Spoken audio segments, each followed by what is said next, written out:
तरह दुनिया है, तो एक और बात समझ में आई कि अगर हमारे मोहल्ले में भैंस मर जाए, निकालेंगे, फेंक देंगे उसको कचरा में, लेकिन एक मखलूक है जो खाती है, उसको हम लोग डियोजी डॉग कहते हैं, शौक से मजे लेते। और अगर दो डॉग आ जाए लड़ते झगड़ते, मैं खाऊंगा, 4-5 आ जाए और लड़ेंगे झगड़े। अच्छा, कभी गांव वाले सब कुत्ते मिल जाए और देखे कि बाहर वाला कोई कुत्ता आ रहा है, तो सब खाना छोड़ के पहले बाहर वाले से लड़े। ये कुत्ते की सिफत। इसका मतलब ये हुआ कि मुर्दार खाने के लिए भी लड़ते हैं, मुर्दार खाने के लिए भी लड़ते हैं। बस यही हाल है दुनिया का। आज भाई भाई में लड़ाई नहीं होती मगर मुर्दार खाने की वजह से। आज बाप बेटे में लड़ाई नहीं होती मगर मुर्दार की वजह से। आज एक गांव वाले दूसरे गांव वाले मुस्लिम से नफरत नहीं करते मगर मुर्दार की, ये लड़ते हैं तो मुर्दार की वजह से। क्या आपने देखा नहीं अदालत के अंदर जमीन के लिए लड़ाई होती? क्या भाई भाई खेत फाटने के लिए नहीं लड़ते? ये बिल्डिंग मैं नहीं लूंगा, यहां तक के मटके फोड़, जो ना फोड़ने वाली चीज है उसको फोड़, 20 सहन में टाटी आंगन दीवार, माशाअल्लाह रब्बिल आलमीन, ये मुर्दार की वजह से। अगर वो समझ ले कि ये मुर्दार है दुनिया, तो मैं समझता हूं पूरी दुनिया दे देगा। मुर्दार से कोई प्यार करता क्या? आई हेट मुर्दार, मुर्दार से कोई प्यार करेगा? और जिस दिन आपने कह दिया आई हेट वर्ल्ड, उसी दिन वो तकवा के दर्जे पे शुरू हो जाता है, उसी दिन वो मुत्तकी बनने लग जाता है, ऊपर उठने लग जाता है। दुनिया से नफरत होने लगी, क्रिश्चियन की बेटी का इंतकाल हो जाता है। कारी साहब, मेरा बाप तो क्रिश्चियन कब्रिस्तान में दफन करेगा, लेकिन आप रातों रात मेरी लाश को उठाकर मुस्लिम कब्रिस्तान में रख दीजिए। कारी साहब बोले ठीक है, मान ली तुम्हारी बात। सब लोग दफन करके आ गए क्रिश्चियन कब्रिस्तान में। रात में 2 खादिम को लेकर के सीधे कारी साहब कब्र पे पहुंचे, मिट्टी हटाई और लाश को निकाला तो देखा यार ये तो उस लड़की की लाश ही नहीं है कब्र में, ये लाश तो बाराबंकी के ताजिर की लाश। फौरन ढक दिया। बाराबंकी और लखनऊ का फासला ज्यादा दूर है, पहचानता था उस ताजिर को, फौरन ढक दिया। सोच में पड़ गया यार ये क्या हुआ। गया बाराबंकी पता लगाने के लिए, भाई साहब वो ताजिर कहाँ? उसका तो 3 दिन पहले इंतकाल हो गया। कहाँ दफन है? वो बोले फला कब्रिस्तान में। और वो ताजिर मुस्लिम का फला कब्रिस्तान में दफन। गए उस मुस्लिम कब्रिस्तान में, उसकी कब्र खोदी रात में, तो उसमें लड़की की लाश, अरब की लाश, अरब के ताजिर, अरब के ताजिर। हैरान परेशान ढक दिया और सो गया। ख्वाब में वो खातून आती है, कहा उस्ताद मोहतरम परेशान ना हो, मुझे फातिमतुज ज़हरा से प्यार था, रब ने रातों रात मेरी लाश को मदीना तय्यबा मुंतकिल फरमा दी। बाराबंकी का ताजिर मुस्लिम होके क्रिश्चियन से प्यार करता, उसकी लाश को मुस्लिम कब्रिस्तान से उठा के क्रिश्चियन की कब्रिस्तान में रख दिया। अरब का आदमी नबी के होते हुए हिंदुस्तान से प्यार करता है, वहां से निकाल कर उसे हिंदुस्तान ट्रांसफर कर दिया गया। मिन्हा खलकनाकुम, इसी मिट्टी से हमने आपको बनाया, वो फीहा नुईदुकुम, अब है इंतकाल, इब्तिदा हो गए, इब्तिदाई परोसियां भी आ गई। इंसान आता है, मशक्कत, मसर्रतें, बहारें, मिठाइयां, इब्तिदा हुई, नुशूद नुमा होती है। आंखें खोलने के मुख्तलिफ तरीके, कोई पैदा होने से पहले मर जाता है, कोई पैदा होने के बाद मर जाता है। किसी के यहाँ बच्चे 5 साल के बाद पैदा होते हैं, किसी के यहाँ 6 साल, 7 साल, 8 साल, 10 साल, 12 साल। हजरत इस्माइल अलैहिस्सलाम जब पैदा हुए तो इब्राहिम अलैहिस्सलाम की उम्र 80 साल की। कितने साल की थी?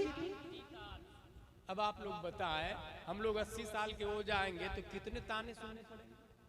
खुद भी मायूस हो जाते हैं, बीवी भी मायूस हो जाती है, मगर कभी वो ये नहीं सोचता वो अल्लाह बुढ़ापा तो बुढ़ापा बगैर इंसान के हजरत आदम को पैदा करता, वो अल्लाह माँ तो माँ बगैर बाप हजरत ईसा अलैहिस्सलाम को पैदा किया। वो अल्लाह है, उस पे भरोसा रखे। वो 80 साल में इस्माइल दे सकता है, हमें गुलाम इस्माइल हमें नहीं दे सकता। तवक्कुल का दामन मजबूती से पकड़े। कुछ लोग ऐसे मोमेंट पे मस्जिद तो मस्जिद, बाबा तो बाबा, मंदिर भी चले जाते हैं, माशाअल्लाह रब्बी, नाक की भी पूजा कर लेते हैं, नारियल भी फोड़ देते हैं, अघोरी बाबा और सिफली इल्म वाले ने जो जो कहा वो मान भी लेते हैं, माशाअल्लाह रब्बिल आलमीन। याद रखे, दुनिया में कोई किसी को औलाद नहीं दे सकता है।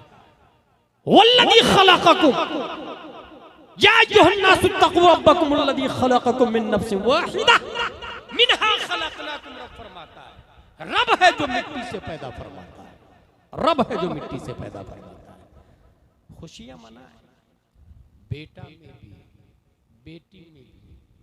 और सबसे बड़ी जिम्मेदारी जो आयद होती है वो ये कि बेटा बेटी की नुशूदनुमा, तरबियत, डिसिप्लिन, ये कैसी होनी चाहिए? जैसे लकड़ी आपने देखा, वो बांस की लकड़ी, उसको भंगी लोग टुकड़े टुकड़े करके बारीक बारीक पीस बना के छीटी टाइप बना देते हैं, टोकरी टाइप बनाते हैं, टाटी भी बन जाती है, उसे मुख्तलिफ शक्लों में ढाल देते हैं भंगी लोग, प्रोफेशनल लोग होते हैं। लेकिन वही बांस काट के आप सूखने के लिए रख दें और फिर उसको बनाए तो नहीं बनता। जब बांस की लकड़ी कच्ची होगी तभी बनेगी। यूं ही कुम्हार मिट्टी का ग्लास बनाता, प्लेट बनाता, बर्तन बनाता, कब? जब मिट्टी गीली हो। सूखी मिट्टी की नहीं बना सकता, मिट्टी गीली हो। बच्चा बिल्कुल कोरा कागज होता है, प्लेन होता है और गीली मिट्टी की तरह होता है, बेल की तरह होता है। बेल जैसे लौकी का बेल, कद्दू का, खीरा का बेल, करेले का बेल, ये वो बेल है जो पैदा होने के बाद उसको अगर ऐसी लकड़ी पे डाले तो ऐसे घूम के इधर चले जाएगी, ऐसी लकड़ी पे चढ़ाए तो सीधी जाएगी, ऐसे ऐसे करके लकड़ी घुमा दे तो उधर ही घूमती चली जाएगी। बस बच्चा भी ऐसी हो, बिल्कुल बच्चे का मिजाज बेल की तरह है। उसको आप जितना टर्न देंगे उतना टर्न वो लेगा, जितना स्ट्रीट आप देंगे उतना स्ट्रीट रहेगा, आप जितना मोड़ेंगे उतना मोड़ेगा, जितनी कजी लाएंगे उतना कजीपन उसके अंदर आएगा। आप जो बोलेंगे वही कैच करेगा। कभी आपने गौर किया है, गूंगा जो बहरा होता है वो गूंगा भी होता है। कभी इस पे गौर करें आप, जो बहरा होता है वो गूंगा होता है। जानते हैं क्या? क्योंकि बहरा सुनता नहीं, जो सुनेगा नहीं वो बोल नहीं सकता, क्योंकि उसने माँ सुनाई नहीं, तो माँ बोलेगा कैसे?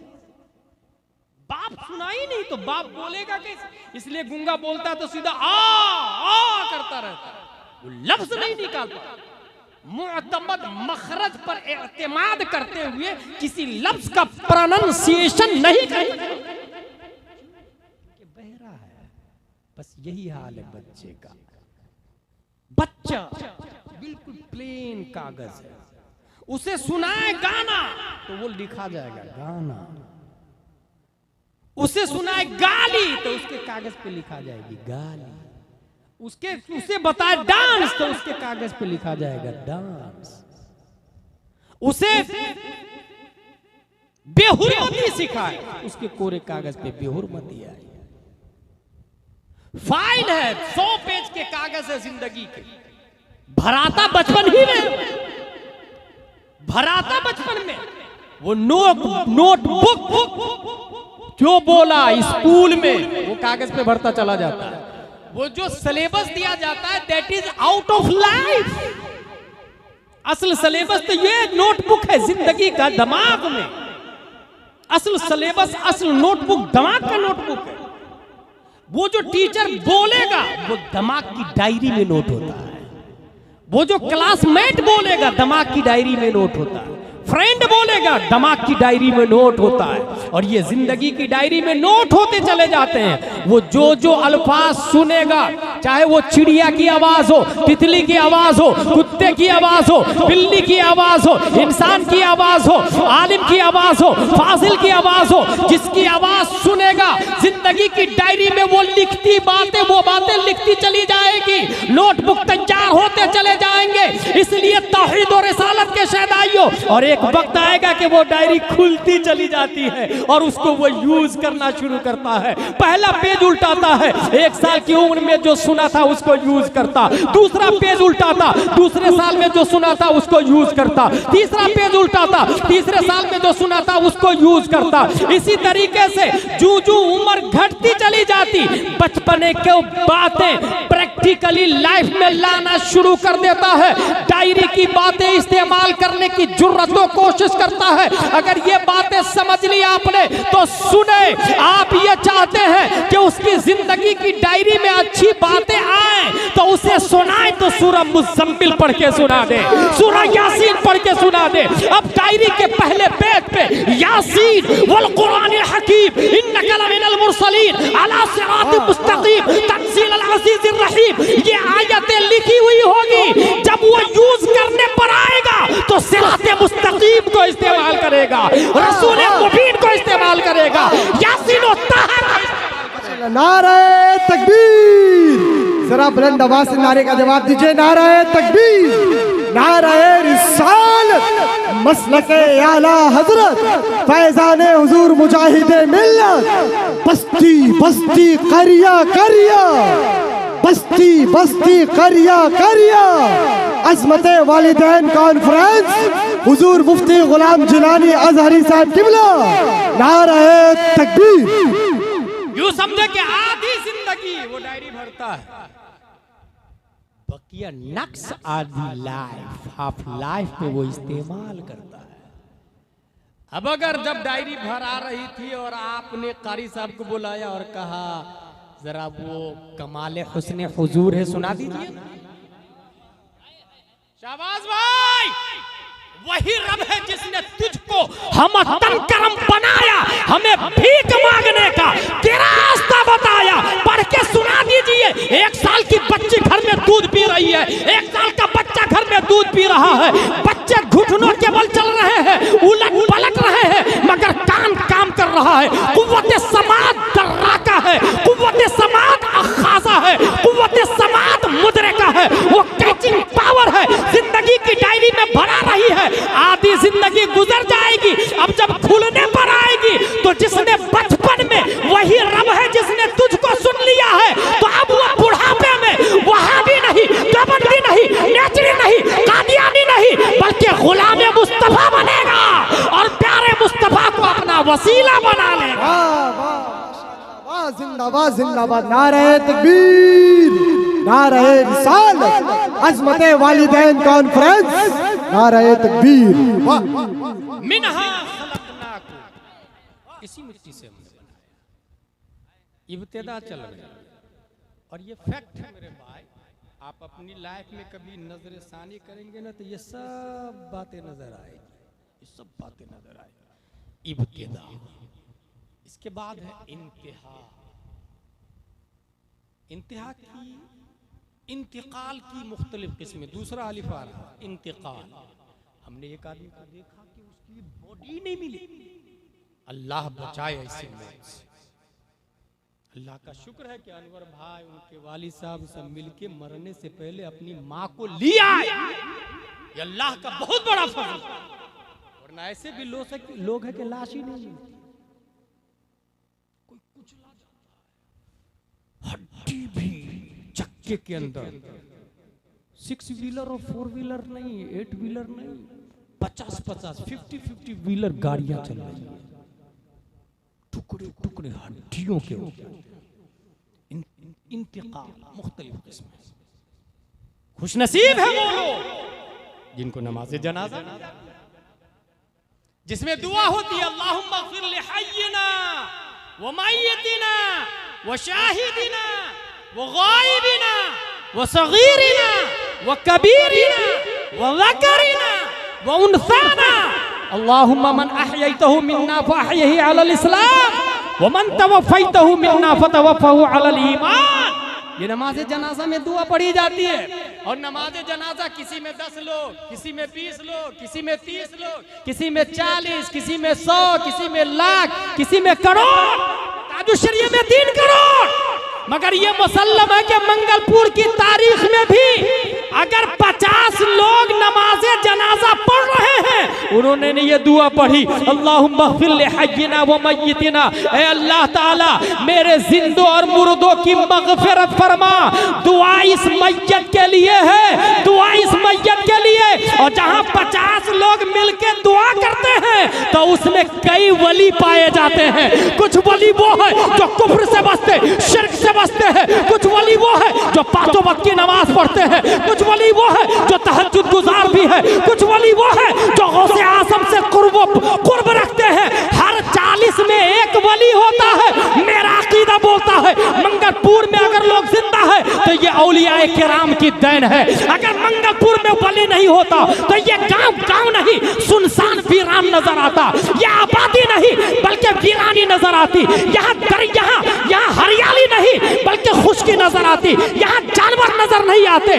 गांव में लोगों का पैदा होना, चलना, खाना, कमाना, वॉकिंग, टॉकिंग, माइंडिंग, थिंकिंग, लोगों के चेहरे पे मुस्कुराहट, आज़ाने, नमाज, इकामत, तिलावत इस बात पर गम्माज है कि इस गांव में वली है। निज़ाम मंगलपुर वही चला रहे हैं। नारे तकबीर, नारे रिसालत, मसलके आला हजरत, इश्क मोहब्बत, इश्क मोहब्बत, प्यार मोहब्बत, प्यार मोहब्बत, अज़मते वालिदैन, नारे तकबीर। वफीहा नमाज जनाजा 40 में एक दुआ की, अल्लाह तबारक व तआला मग़फ़िरत फरमाता। और मेरा अकीदा है कि परवरदिगार आलम इस जलसे को अपनी बारगाह में कबूल फरमाकर इसका सवाब मरहूमा सिद्दीक़न बीबी को अता फरमाएगा, जिसमें नबी राय मुजाहिद मिल्लत तशरीफ लाए, शोरा तशरीफ लाए, खुतबा तशरीफ लाए, उलमा तशरीफ लाए, कुरान शरीफ की तिलावत हुई, नात ख़्वानी हुई। वफ़ीहा नुईदुकुम, हम दफन कर देते हैं। मिट्टी की एक आदत, हर चीज की एक आदत, मिट्टी की भी एक आदत। आग की आदत चला, हवा की आदत चल, पानी की आदत चल, बर्फ की आदत ठंडक, हर चीज की एक आदत है। मिट्टी की आदत जानते हैं क्या है? मिट्टी की आदत यह है कि जो मेरे अंदर आएगा मैं उसको अपने जैसी बना डालूंगा। ये मिट्टी की आदत। यकीन ना हो तो उंगली काट के जमीन पे रख दे, देखे चंद महीने बाद उंगली गायब, कहां गई? मिट्टी खा गई भाई साहब। पांव काट के रखे जमीन। बच्चों का खतना होता है तो खतना वाला पार्ट काट के दफन कर देते हैं, जाके 1 हफ्ते में मिट्टी हटा के देखे वो खतना वाला पार्ट कहां गया, मिट्टी खा गई। मिट्टी की आदत। हमारे अंदर जो आएगा हम अपने जैसा बना डालेंगे उसको। अब सोचने वाली बात ये है कि ये उंगली हाथ से लगी हुई है तो मिट्टी नहीं खा रही, और हाथ से कट गई, जहां मिट्टी से टच हुई तो मिट्टी खा गई। इसके पीछे लॉजिक क्या है? तो आपको जवाब मिलेगा कि ये रूह से कनेक्टेड है, रूह से कनेक्टेड है। जब तक ये उंगली रूह से कनेक्टेड रहेगी इसे मिट्टी नहीं खा सकती है। जब तक ये उंगली, ये पांव, ये हाथ, ये आंख, ये नाक, ये कान रूह से कनेक्टेड हो इसे मिट्टी नहीं खा सकती। अब बात समझ में आई, गौसे आजम की उंगली सलामत क्यों है, ख्वाजा की उंगली सलामत क्यों है, दाता की आंखें देखती क्यों है, मखदूम सिमना आज भी उनका हाथ काम क्यों कर रहा? शरफुद्दीन यहया मुनीरी ने कब्र से हाथ बाहर क्यों निकाल दी? उमर फारूक आजम का पांव सही सलामत क्यों था? आज समझ में बात आ गई। जैसे वो मरने से पहले रूहानी हुकूमत अपनी बॉडी पे नाफिज किए थे, उंगली रूह से कनेक्टेड थी, इंतकाल के बाद भी उंगलियों पे रूह का कब्जा है, आंख पे रूह का कब्जा है, गाल पे रूह का कब्जा है, रुखसार पे रूह का कब्जा है, बदन पे रूह का कब्जा है। बॉडी के जिस पार्ट पे रूह का कब्जा होगा मिट्टी उसे नहीं खा सकती। साबित हो गया, जो इंसान दुनिया में नफ्स को मार डाला, रूह को हाकिम बनाया, मरने के बाद उसकी बॉडी पे हाकिम रूह रहेगी, उसी की बॉडी सही सलामत रहेगी। नारे तकबीर। खड़े हो जाए आप हज़रात, खड़े हो जाए, खड़े हो जाए। जो लोग पीछे आगे चले आइए। नारे तकबीर। नारे का जवाब देते हुए आगे चले आइए। नारे तकबीर, नारे रिसालत, मसलके आला हज़रत, फैज़ान हुजूर मुजाहिदे मिल्लत, बस्ती बस्ती करिया करिया, खलीफाए हुजूर ताजुश शरिया, मुफ्ती गुलाम जिलानी अज़हरी साहब किबला, शायर हिंदुस्तान हजरत शहबाज नूरी साहब किबला। नारे तकबीर। अल्लाह वाले जिंदा, अल्लाह वाले जिंदा। अच्छा, कोई शख्स आके आपको मंगलपुर में ये बोले कि कुल्लू नफ्सिन जायक़तुल मौत, तो उसको कहिएगा जायक़ा, इसमें फाइल मुअन्नस का सेगा है, जायक़ा, इसमें फाइल मुअन्नस का सेगा। इसमें फाइल मुअन्नस का सेगा का क्या मतलब होता है? जैसे आलिम इल्म वाला, आलिमा इल्म वाली, जायक चखने वाला, जायका चखने वाली। माय ब्रो, जायका का लफ्ज है, हर नफ्स को जायका, हर नफ्स टेस्ट लेगी, हर शख्स तलज़्ज़ुज़ हासिल करे, हर शख्स जायका ले। अब यहां देखिएगा, जायका का लफ्ज है, इसको आप दुनिया में फैला करके देख ले।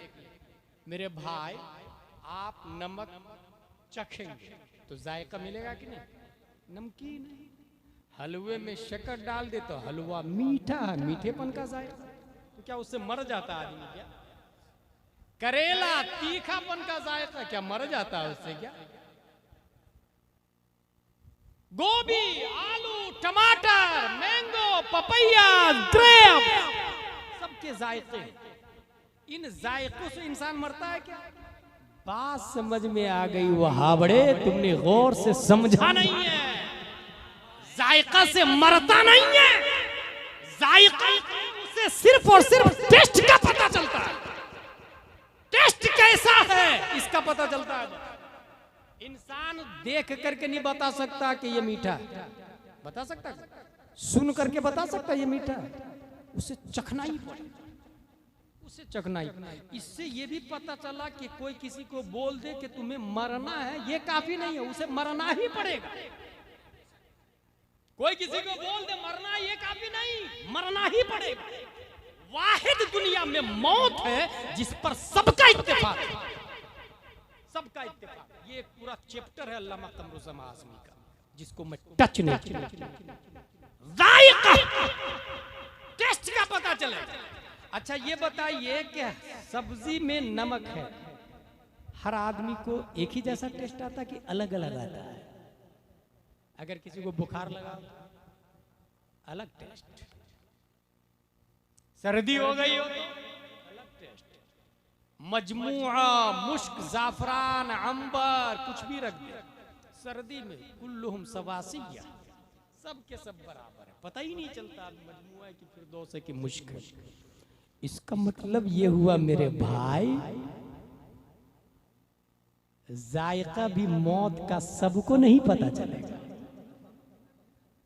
किसी को तीखा, किसी को मीठा, कोई दर्द, कोई रोएगा, कोई कराहेगा, कोई चीखेगा, कोई चिल्लाएगा, और किसी को पता ही नहीं चलेगा कि कब मरा, कब जिंदा हो गया।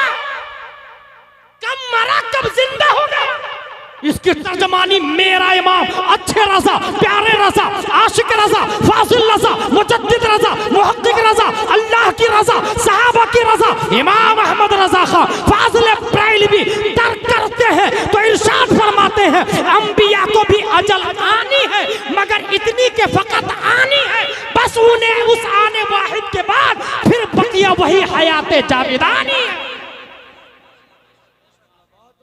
सबको नहीं पता चलेगा,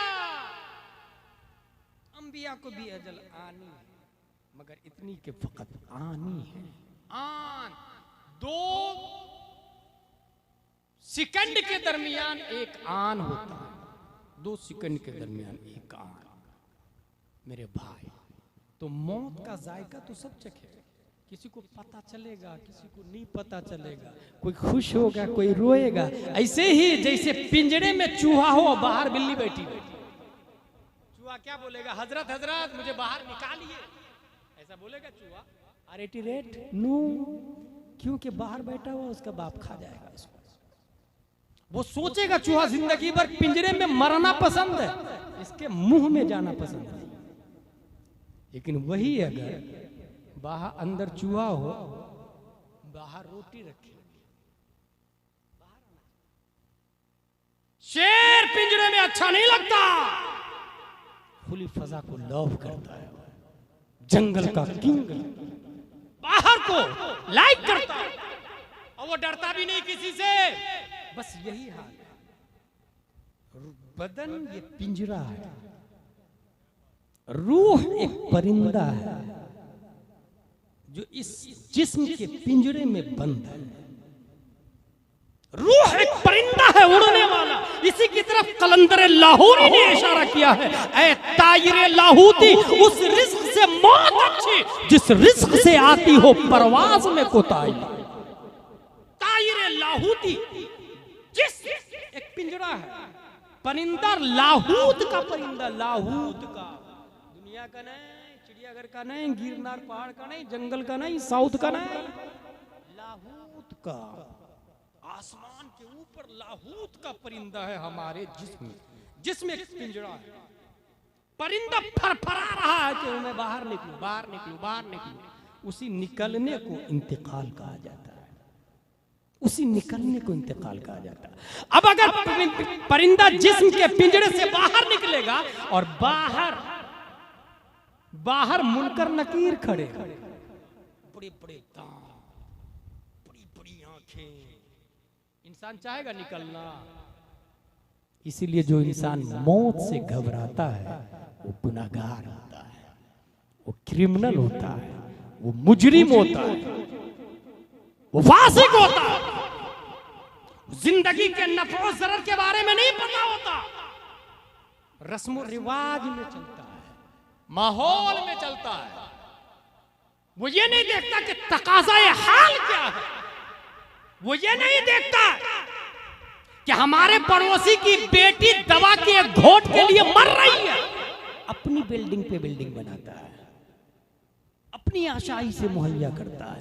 वो प्यारे मुस्तफा का जमाना याद नहीं करता कि एक सहाबी के घर में गोश्त बनता तो शौहर बीबी से कहता गोश्त में शुरुआत ज्यादा लगाना, पड़ोसी के घर में भी पहुंचाना है, पड़ोसी के घर में भी पहुंचाना। और तारीख ये भी बताती है जब गोश्त लेके पड़ोसी के घर में गए तो उसने कहा हजरत मेरे घर में है, बाजू वाले को दे दीजिए। उसने कहा हजरत मेरे घर में भी है, बाजू वाले को दे दीजिए। तारीख ये कहती है वो शोरबा घूम के वापस आ जाता। क्या हमने कभी अपने पड़ोसी को पूछा?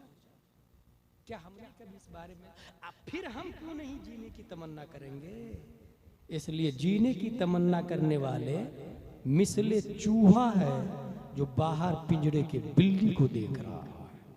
वो कभी मरना नहीं चाहे, वो कभी बाहर नहीं निकलना चाहे।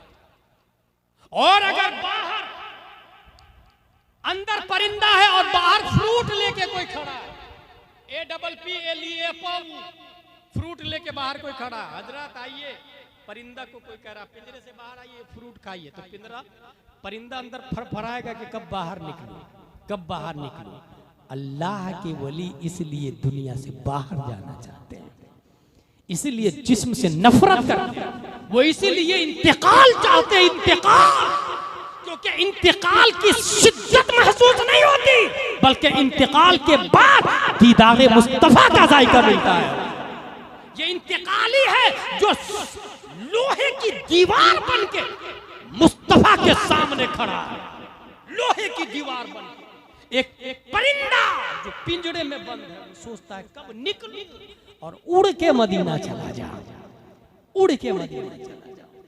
इसलिए जो नेक लोग होते हैं तो डरावनी शक्ल में फरिश्ते नहीं आते। इजराइल अलैहिस्सलाम डरावनी शक्ल में रूह खींचने नहीं आते, हार फूल लेके आते। हजरत चलिए ना, आपको रब ने बोला, चलिए ना, आपको अल्लाह ने याद किया, तशरीफ ले चलिए। फिर वो बंदा क्यों नहीं शौक से जाएगा। कानत लहुम जन्नातुल फिरदौसी नुज़ुला, मेहमानी मेजबानी की जाती है। मेरे भाई, ये है इब्तिदा, ये है इंतकाल। अब तीसरा पॉइंट, वमा अलैना इल्लल बलाग से पहले वो है इंतहा। तीसरा इंतहा, और ये इंतहा इसलिए कि इसके बाद फिर इब्तिदा नहीं है, फिर इंतकाल भी नहीं है। दैट इज फाइनल स्टेज, इंतहा। सब लोग होंगे वहां पर, सब लोग। और एक बात मैंने ये पढ़ी है कि सब नंगे होंगे। अल्लाह, सब नंगे। हदीस शरीफ में मैंने ये पढ़ी कि सबसे पहले कपड़ा हजरत इब्राहिम अलैहिस्सलाम को पहनाया जाए। तो मैं सोचने लगा, यार हमारे नबी सबसे बड़े तो हमारे नबी, क्योंकि इब्राहिम अलैहिस्सलाम 7वें आसमान पे बैतुल मामूर की दीवार से टेक लगा के बैठे हुए, और हमारे नबी लामका के बाकी है। तो इब्राहिम अलैहिस्सलाम से ऊंचा मर्तबा हमारे नबी का। जब इब्राहिम अलैहिस्सलाम को सबसे पहले कपड़ा पहनाया जाएगा तो मेरे नबी का। फतावा रज़विया में मेरा इमाम लिखता है, प्यारे मुस्तफा को कब्र ही में कपड़ा पहना दिया जाएगा, और वो भी जन्नत का जोड़ा ला के कब्र में दिया जाएगा, जन्नत का जोड़ा। और खवातीन, वो खातून अच्छे से सुन ले, जो बगैर पर्दे के खूब इंजॉय करती, खूब दिखाया करती, लिपस्टिक, पाउडर, आबरू, आंखें, काजल, वो माज़अल्लाह या रब्बिल आलमीन। मेरे भाई, कभी इस बारे में आप ये सोचिएगा कि हमने आंख दिखाई, नाक दिखाई, गाल, चेहरा, लिपस्टिक किसको दिखाया? अच्छा, ये भी याद रखिए कि यहाँ पर अगर इस्लामी हुकूमत होती तो उसको सजा मिलती। सजा मिलती कि नहीं? कितने लोग के सामने? 10, 20, 30, 40, 50, 60, 70 लोग के सामने। जो औरत पर्दे का एहतमाम नहीं करती, वो सोचे मैदान महशर में करोड़ों लोगों के सामने नंगी होगी। बाप दादा, परदादा, लकड़दादा, छकड़दादा, हकड़दादा, पोते परपोते, मंगलपुर में जितने लोग हैं वो अपने ऊपर वाली हिस्ट्री को देखे और फिर अपने नीचे वाली हिस्ट्री को देखे। ये सब के सब मैदान महशर में होंगे, और वहां एक औरत नंगी होगी जो दुनिया में पर्दे का एहतमाम नहीं करती। सोचिए कितनी बेहयाई बेशर्मी। और ये भी उसी 1 साल की उम्र से ही इसकी डिसिप्लिन होती है। 1 साल की उम्र में जब वो गोद में थी तो गोद में ली हुई माँ नकाब पोषती या जींस पैंट टी शर्ट में, वहीं से उसका सबक मिलता है, वहीं से। क्योंकि वो देख रही है ना माँ की टी शर्ट को, माँ की जींस को, अंडरवियर, सब देख रही है। बाद में उसका वही हाल होगा और उससे वो नफरत नहीं करेगा। कभी आपने कौवा को, मैना को, कबूतर को नंगा देख के हैरत होती है? नहीं हैरत होती। तो वो बच्ची भी आगे चल के अंडरवियर में रहेगी तो उसको हैरत नहीं होगी, क्योंकि माँ को देखी थी। That is called climax. इसको कहते हैं माहौल, एडवांसफियर। उसने वैसा ही देखा था, वैसा ही। लेकिन वो सब कान खोल करके सुन ले, मैदान महशर में बगैर कपड़े के और हजारों लोग देखेंगे। ससुर नहीं, बाप के बाप के बाप के बाप, पोते के पोते के पोते के पोते, दादी नंगी, मां नंगी, बहन नंगी है, मगर हदीस से ये पता चलता है सबसे पहले हश्र में उस खातून को नकाब दे दिया जाएगा, कपड़ा पहनाया जाएगा जो दुनिया में बुर्के का एहतमाम करती है, नकाब पहन के चलती है। जब चलती है तो अपने सर की स्याही गैर मर्द को नहीं देखने देती, बल्कि स्याही के तकद्दुस को चादर फातिमा की ततहीर से ढांप लिया करती है। इसलिए ये कंट्रोलिंग पावर हमारे अंदर अपनी बीवियों पर, बहनों पर, माओ पर नकाब को कंपलसरी करा दें। अच्छा, मीडिया पर मत जाइएगा आप, मीडिया में बहुत करीब से देख रहा हूं, गोदी मीडिया बहुत मशहूर लफ्ज़, और इसके अंदर 1000, 2000, 10,000, 20,000 वाले। और मैं मीडिया से कहता हूं कि दुनिया से तुम जिना का खात्मा करके बता सकते, इस्लाम बता सकता है, इस्लाम में सिस्टम है। अच्छा, ये बेवकूफ लोग क्या कहते हैं कि कम कपड़ा पहनना ये आजादी है, ह्यूमन राइट्स। मसला ये है कि कम कपड़ा पहनना ये फी नफ्सी जुर्म। कम कपड़ा पहनने से इंसान माइल इलल खता होता है, और इस्लाम कहता है जो रास्ता गुनाह की तरफ जाता है वो रास्ता ही गुनाह है। यही वजह है कि मस्जिद की तरफ जो रास्ता जाता है उस पर चलना भी सवाब है।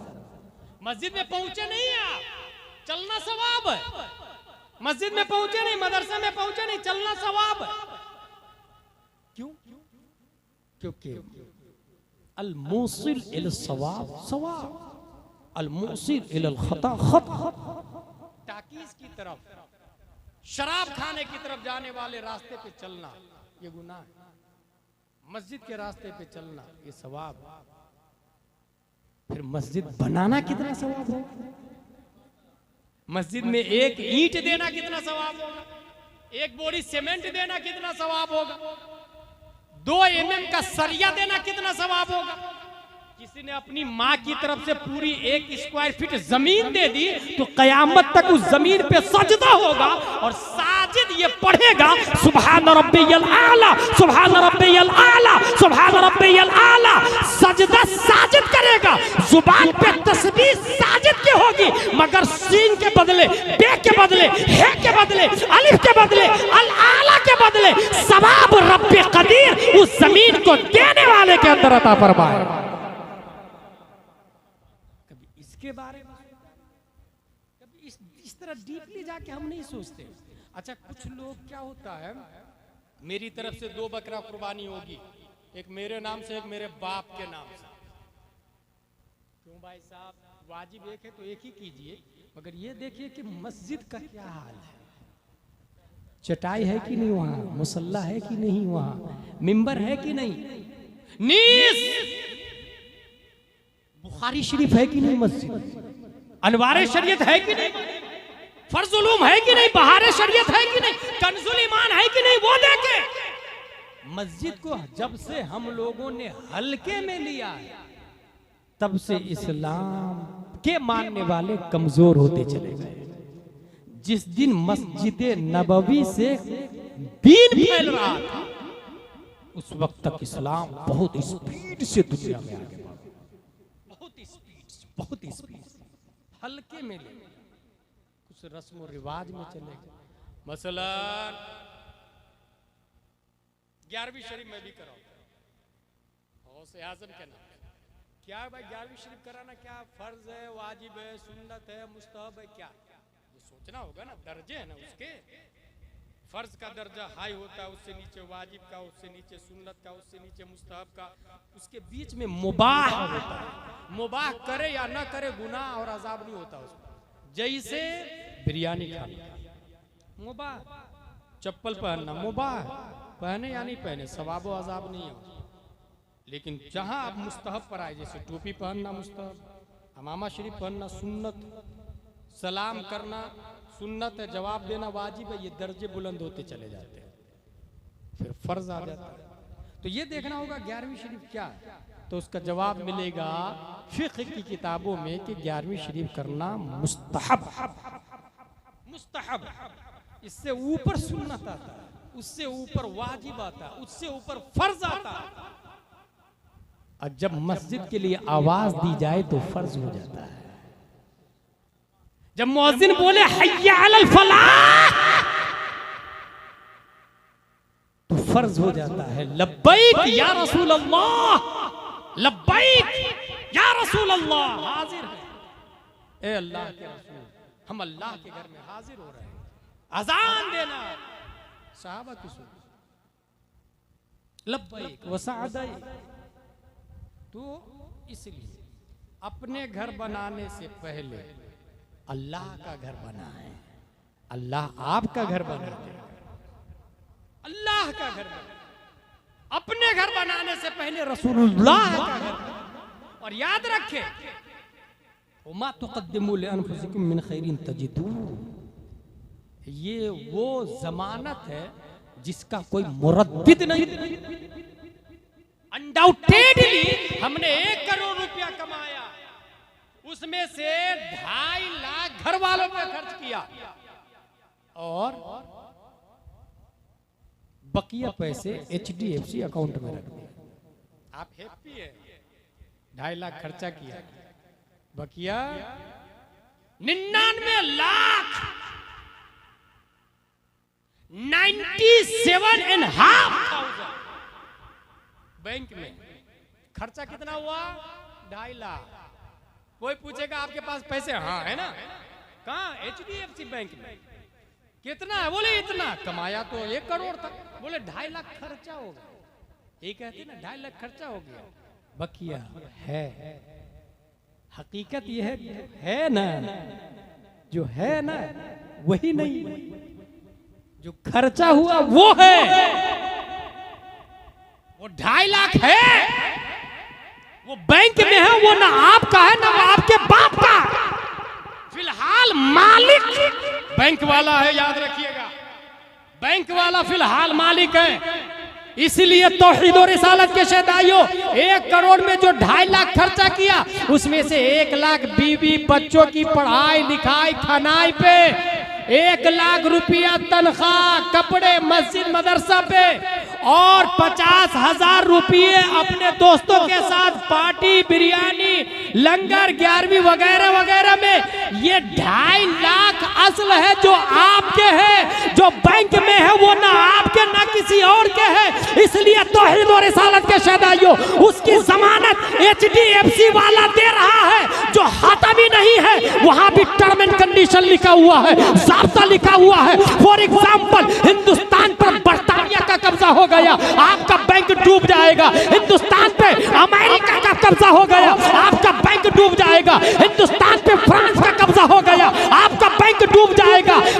वो 2.5 लाख जो आपने खर्चा किया है, कुरान बोलता है वमा तुक़द्दिमू लिअन्फुसिकुम मिन खैरिन तजिदूहु इंदल्लाह, जो आपने अपने लिए बच्चों के लिए अल्लाह की राह में हलाल तरीके पे खर्च किया, रब की बारगाह में महफूज है, और जितना दिया है उससे अच्छी शक्ल में महफूज।